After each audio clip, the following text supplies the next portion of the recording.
I'm excited to share this episode with you for three very important reasons. First of all, I'm talking with the delightful Sarah Bamford Seidelmann, and any conversation with Sarah, in my world, is a good one. Secondly, because Sarah has written a book that I have been recommending left and right because we all need it right now. It's a workbook, and it's called Boundaries Make Love Possible. And when I tell you that this is a delightful, beautiful, and highly necessary book, I am not kidding you. And thirdly, because this is my 100th episode of podcasting. It wasn't called Courageous Wordsmith when I started. It was Frau Amy's World when I was still sorting out who I was after I had been a German teacher. And Sarah came on and she talked about how she became an artist after a long career as a doctor. So here we are at episode 100, and I am so thrilled to celebrate it with Sarah Bamford Seidelmann. I'm Amy Hallberg, author, editor, and writing mentor. And these are conversations with real-life creatives on how we find and embody our voices. Because if you want to be a real-life creative, it helps to know what that looks like for you. Welcome to Courageous Wordsmith. Thanks for having me, Amy. Super pumped to be here. What is so special about this book? This one is really, probably what makes it really special is that it's in full color and it's illustrated, which I think will really appeal to those of us who, like myself, were diagnosed with ADHD or have a hard time staying engaged with like self-help, especially when it's boring and it's like too thick of a book. I was reading, somebody was talking about this beloved book that they absolutely loved, and they keep handing it out to friends, and they're like, it's too many words. This is really like bite-sized chunks to learn about boundaries with some colorful imagery and things that are little brief stories. And I think that's what I wanted to do, is help people to just start diving into this. Because so many of us, when I get together with other friends, they're like, oh my God, I need boundaries. What I think is interesting too, Sarah, is you weren't always an artist. I mean, I think in your heart, maybe you always were an artist. And I almost suspect, I just want to test this proposition, that you were a smart girl. And so you went into a smart girl field. But at heart, you needed some boundaries to let yourself be the artist that you are. Because it seems to me that you're becoming more and more of an artist all the time. Am I Yes, right on I'd this? say like I've always been a creative person, and I probably in my earlier adult days spent most of my creativity creating beautiful environments and things like that. So like getting into interior Mhm. design, that's probably one of my passions. But it wasn't until more recently, like the last 5 years, that I allowed myself, to be an artist with a capital A. I would say in school, I definitely caught up with, with thinking, oh my gosh, that person is a good artist. Like being an artist is either something you're born with or you're not. And there are certain people that have it and certain people that don't. And now I know I've gotten a lot wiser, and I realize we're all artists, if we choose to claim that title. But I think that sometimes there's a sense of like talking about boundaries, people telling us what we should be doing with our lives, and we take what they say more seriously than what we say. And so we go along, like you probably, as I said, just looking at your work over the years and how much art is central Yeah. to it, that, at this stage in life, forget that. I'm going to be the artist because I have the Yeah, boundaries I to mean, do I that. definitely have had to have boundaries with myself over the last few years. Like I talked about just recently, somebody was asking me, like, well, how did this all start? And when my mom was dying back in 2020, she had lung cancer and she was in a process of dying. I started really intently making more art. And when she died, I was like, gosh, a lot of us who've had parents die realize like how we get set free. It's like, I think my whole life in some small way was trying to make my mother proud of me. And then I realized if she was gone, like, oh my God, she would just Mm. want me to be happy. And I was like, what would make me happy right now would be to spend more time making art. And to do that, I had to create boundaries with myself. So what that looked like was saying, okay, I'm going to stop seeing clients 5 days a week or 4 days a week. and starts, seeing them in a more limited time. Or I'm going to start blocking off mornings to create art and then seeing people in the afternoon. So that's sometimes it's about boundaries with ourselves, right? So I could keep making people happy by providing this service people seem to enjoy, or I could say, I'm going to continue doing that, but I'm also going to start responding to this desire for in my heart that I want to make more art.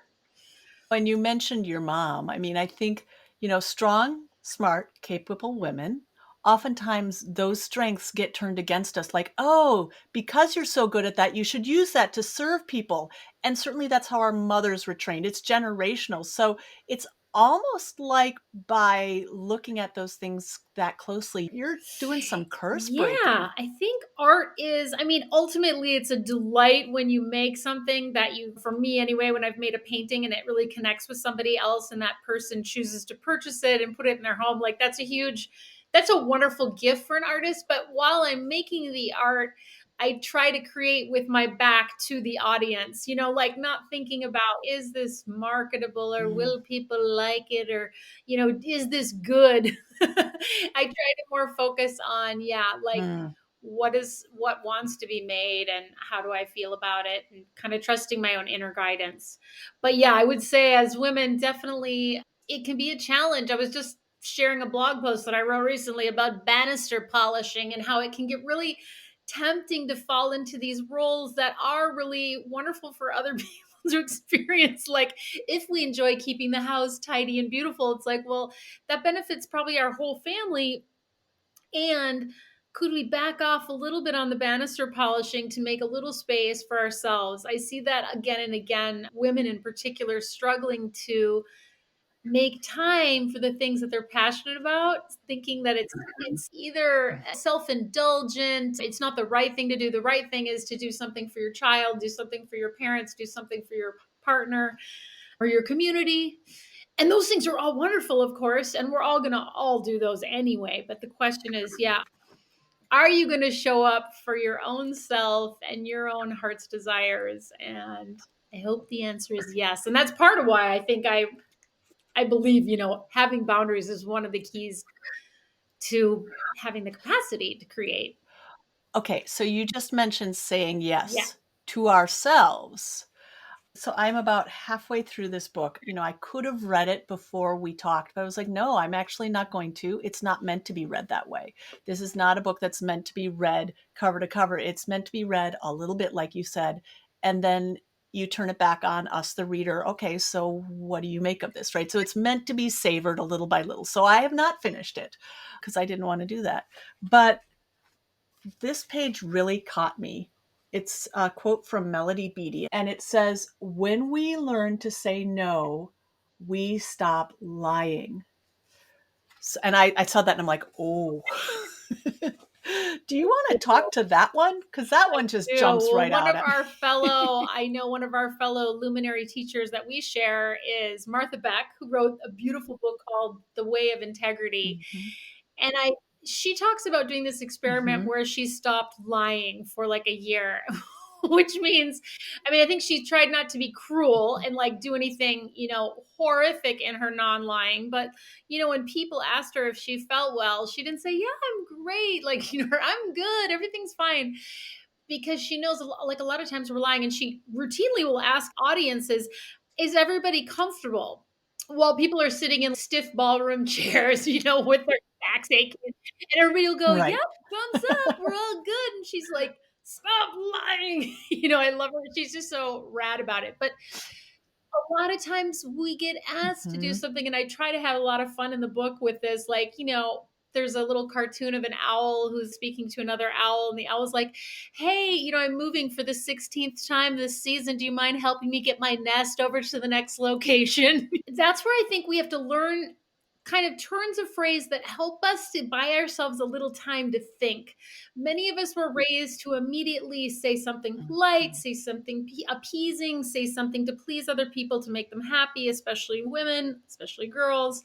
And so when somebody asks you, will you come to my gourmet chef extravaganza party where I'm going to sell you something? When I was in my 30s, I was like, Uh-huh. absolutely, and For some people, that might have been a true yes. But for me, I think once I had attended one, it was a little stressful because I realized, oh gosh, I had all these complicated feelings about it. And of course, the person could attend such a party Mhm. with boundaries and have a great time as long as they know, I'm only going to purchase something if I want to, or I'm going to only purchase something that's $20 or less, or and I'm going to use it to buy a gift for somebody, blah blah blah. Those are all examples of how we can deal with these things. But if we're saying yes through gritted teeth, and we're like, the minute we hang up the phone or the minute we see ourselves text the answer, yes, I'll come, and we're like, ugh, like our heart sinks because we don't want to spend 2 hours, um then we have to start practicing saying something like, let me check my calendar and I'll get back to you. If it's not comfortable to immediately say, oh gosh, that doesn't work for me, or I mean, that phrase alone, gosh, that doesn't work for me. I remember mentioning that to a friend, and she was like, oh, like, how could I ever say such a thing? And I was like, I know, it's kind of strange. We have to practice saying these things. Or you might have a policy, like that's how a lot of businesses, we all notice how businesses have healthy boundaries with us. Mhm. Like, here's our policy. If you don't show up, and you don't cancel within 24 hours, you will be charged $175 for your blonde highlights or whatever it was that you signed up for. I'm sure you have, as I do, also business policies. As a teacher, I had the syllabus policies, right? Like those policies came from places where our Yes. boundaries got pushed.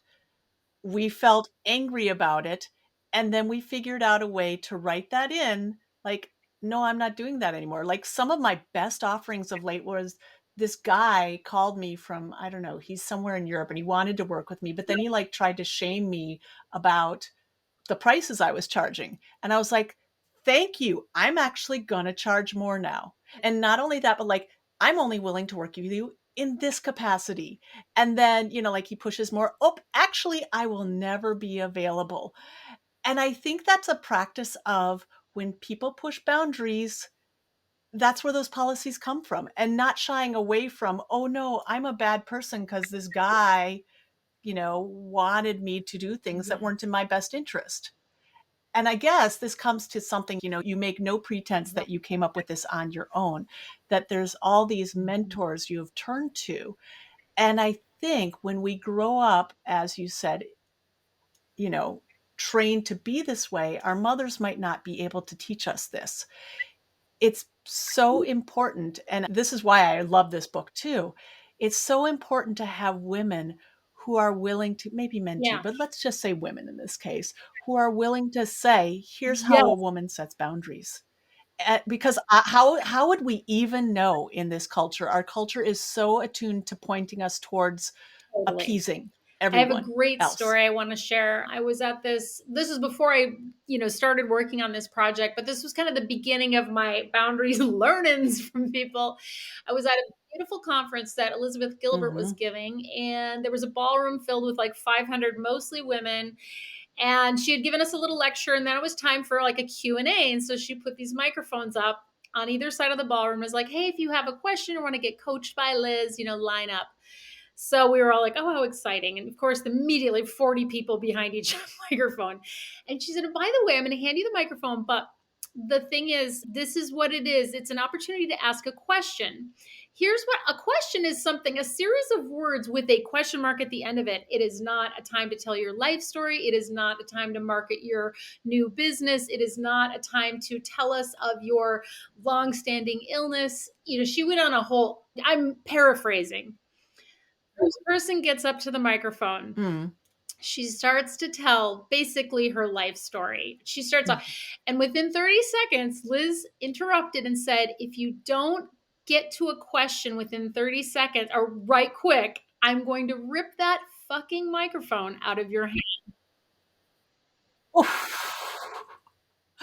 As And only Elizabeth Gilbert would there say it. was a ripple of laughter that I think started out nervously because, like, did she just say that? But then it was like a raucous laughter because we were all so relieved.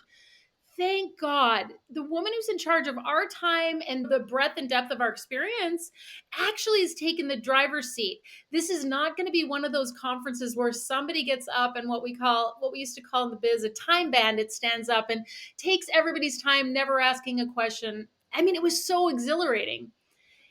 And I was like, wow. And obviously she's done her boundary work, and she's actually doing a lot of talking about boundaries right now, Right. which is really fun. But I think those of us who identify as healers, helpers, creatives, empathic, I like to call us born to freak.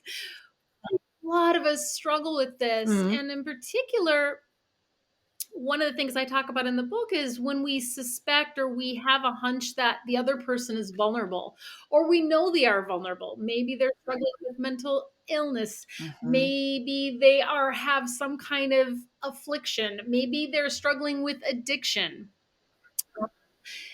This is when it gets Mhm. really tough. And so I talk about that in the book as well. One story that came that summer that I really started working on the illustrations for the workbook, a good friend of mine, her dad had schizophrenia. Came into town in the summer and was like, Oh. "Hey, I want to live with you."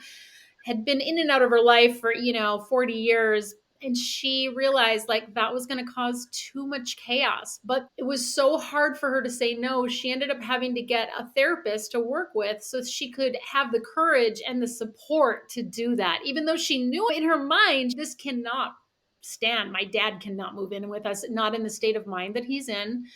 But here's this Right. intelligent, super successful woman. And so these kind of scenario, there are certain scenarios I think we need that extra support of a friend, a therapist, a coach, whoever it is. Yeah, so we can have the courage.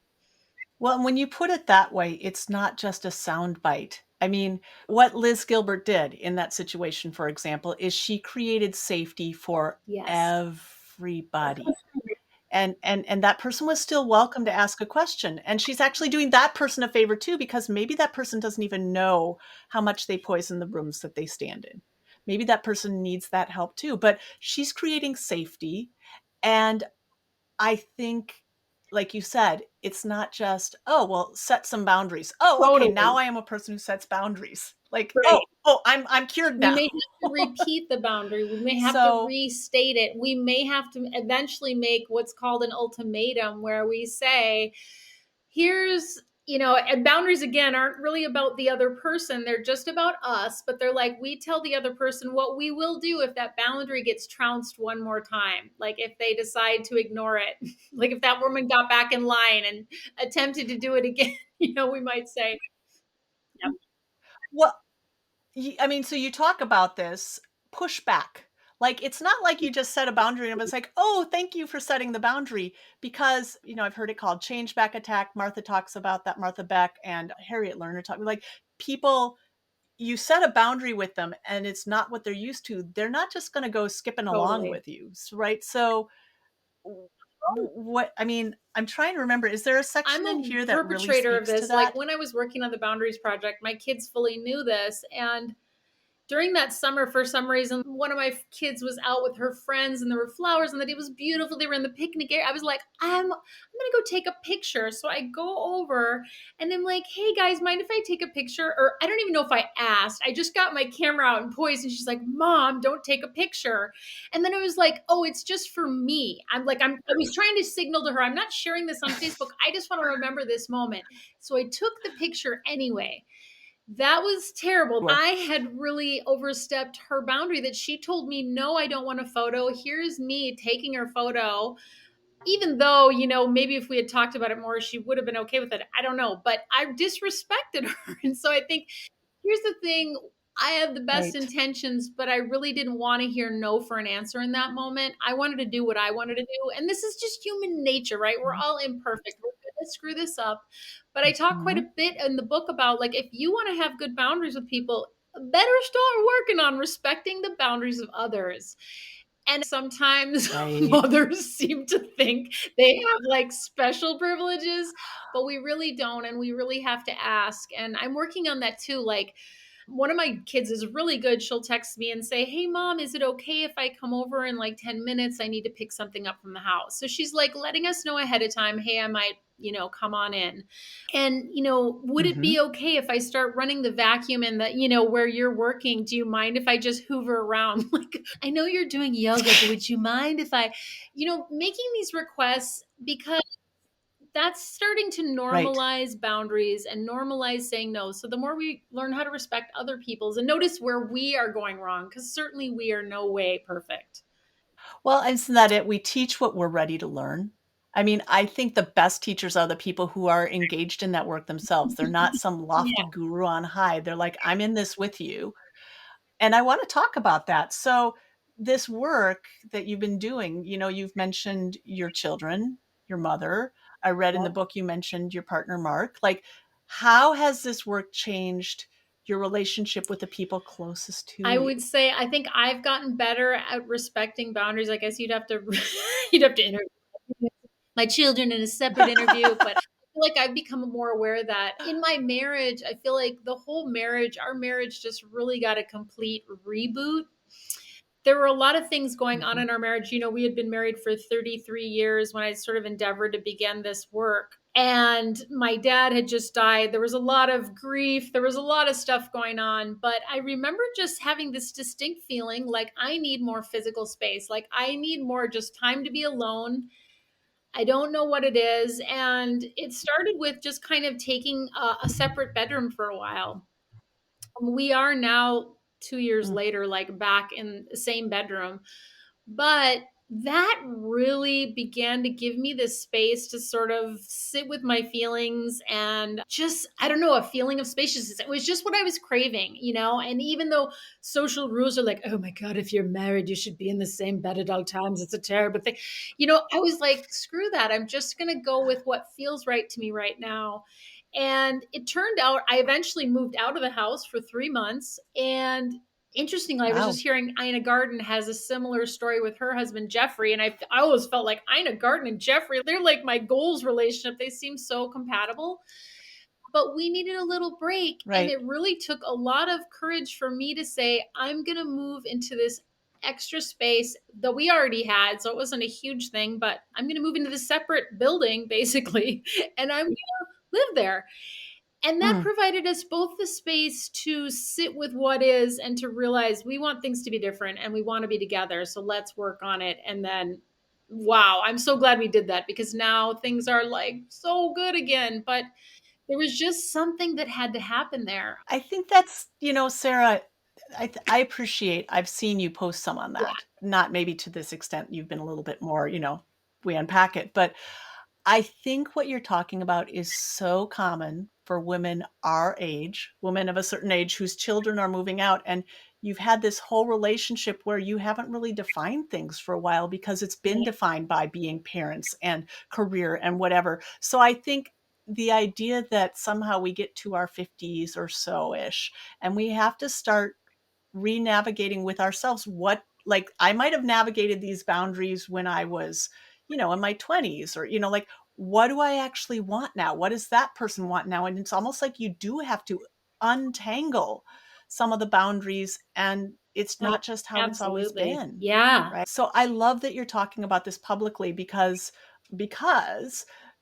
I think that there's so much of this Instagram happy and, like you said, ooh, Ina and Jeffrey and their relationship goals.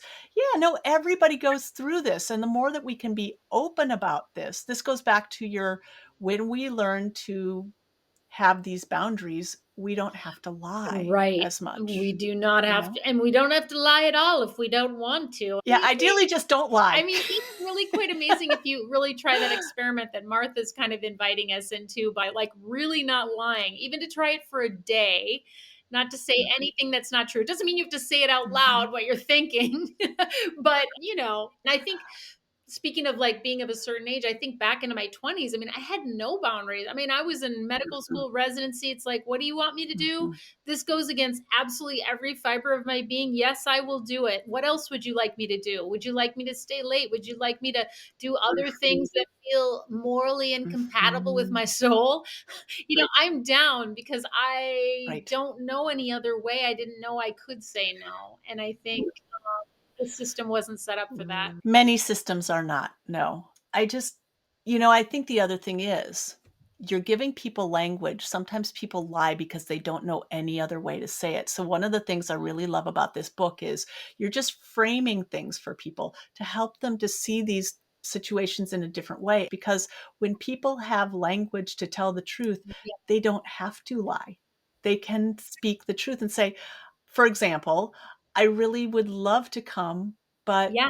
I don't have that Yeah. bandwidth, so I won't be coming. And please don't take this personally because this is not about you. This is all about me, and I'm okay standing by that." I think that's I look at this book and it's got that. Like, it really stands by, I don't have the right answers. I'm not gonna tell you what to do for you, but here's the things that work for me, and you give people tools and you say, "Go at Yeah, it." we don't, I mean, maybe some people learn this, but I certainly did not learn it. My mom did not show me how to have boundaries. She would sometimes not always tell the truth. And I watched her do that sometimes to get out of certain things. And that doesn't feel good to not tell Mhm, the truth, I think. So, one of the aims of the book was to mhm. give people different ideas and kind of tools. Like, one of the things I recognized was like, yeah, how do you actually say no? And there's one technique I teach in there, which is the sandwich Right. method, where you say something Mm. positive, like, gosh, I love the shamanic society of fools and baboons, and I would love to be, your head speaker in 2026, but this year I'm full up with blah blah blah. And here's another person you might think of, like offering them another resource. One of the things that I also identified is really challenging for those of us who are sensitive and loving and caring, nice people, is we think, oh my God, if I don't say yes to these Mhm. people, what will they do? Like as if we're the only person on Uh-huh. this entire continent that can do whatever the job is that somebody's looking for, which is quite egoic, really, and kind of ridiculous. But it's easy to get caught up in thinking that. And I know I have. Instead of thinking, well, gosh, there's probably any number of people, and I'm going to envision whoever is meant to do this, comes out of the woodwork, or an idea comes into my head to suggest somebody who would absolutely love to do whatever it is they're looking for that I'm just not into right now or don't have the capacity to do right now. One of the things I was thinking about as I've been reading this is that in the past, when I sensed that somebody wasn't pleased with me, I might try Yeah. harder to please them. And what I've come to understand is that no, trying hard to please people when my heart isn't in it is a really good way to not make them like me, because they can tell my heart isn't in it. So it's like you're burning yourself out, and to what end? It's not getting you what you want anyway. Whereas when you Mhm. when you don't do that thing, you actually can earn more respect from them. You have more respect for Yes. And isn't that yourself. what we want? I noticed one really funny effect of this book being published, or even when I was talking about the project, several people have said to me as an aside, I was thinking about asking you to come to this yoga conference, but then I wondered, now that you Mhm. have boundaries and everything, I wondered if I shouldn't ask. And I was like, oh my gosh, no, no, no, no, no. Like, I want to hear about whatever it is. I might say no, but like, I also might say yes. But it kind of cracked Right. me up that just even talking about the fact that I have boundaries kind of put the fear of God in other people, maybe in a good way, maybe in a bad way. And I thought that was interesting. Like we Mhm. do fear to ask people that we really respect to do things. I guess that, I mean, when I think about that, like I Mhm. would fear calling Brene Brown and saying, do you want to come on down and like whatever, but I wonder, yeah, Yeah, anyway, that was just an yeah. interesting kind of outcome of writing this book. Well, and I mean, what I take from it is, and I've had you on my podcast before, so it's not out of the realms of imagination. But the way I understand that is, okay, I'm going to invite Sarah, and Yes, Sarah can say no. exactly. I think that's how we have to approach all requests. Normalize that. Like, and often Mhm. that's what I'll do when I make a request. And this is something I talk about in the book. Like, let's normalize saying no. So when you make a request, like, hey, Amy, could you do XYZ? And no pressure and blah, blah, blah. Like, don't attach the files. Don't presume that they're going to say yes. Presume that they're busy and they may say no. And it's totally chill if they do. And you love them anyway and have a great week. Because I think that gives people an out. And then if they do say yes, it's because they truly, truly want to be there. And that's, as you mentioned, that's what we want. We want for all of us because it's going to be a better outcome for everybody. So I know you're not supposed to have favorites, but do you have a book that we haven't talked I about yet? probably have my favorite illustration is sort of this classic old timey oil painting of a mother holding her daughter in the Victorian era. And it says something Mhm. like, and I'm paraphrasing, like, it says, I'm going to teach you to be kind and cooperative, or something like that. And kind and cooperative are scratched out. And it says, I'm going to teach you motherfucking boundaries. Because I think either we're going to raise kids who are martyrs, who are exploding doormats, who are Mhm. bitter because they're not getting to do the things that they long to do, and they're angry at the world because they don't have any time for what is precious, even if that's just laying on Mhm. your bed and taking a nap. That is very important. Or we're going Mhm. to raise people who have strong, healthy boundaries, who know where their limits are, they honor them, and they're willing to say no. And they've got a billion different ways that are creative to say it. And that is what I would like to put forward. So, I love that. So the book is called Boundaries Make Love Possible. yes. And thank you so much, Amy, for having me on. What a great conversation. Thanks for listening to Courageous Wordsmith. Today's episode featured Sarah Bamford Seidelmann.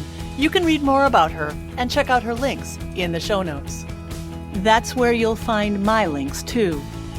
Backstage at Courageous Wordsmith, our production team is the brilliant Brooke Roy and me, Amy Hallberg. You can subscribe to this podcast right on this page. Sign up for my emails and share with friends who want to write. And how about you? You have stories to tell. What if you let yourself tell them? What would that look like for you? I am Amy Hallberg, and until we meet again, travel safely.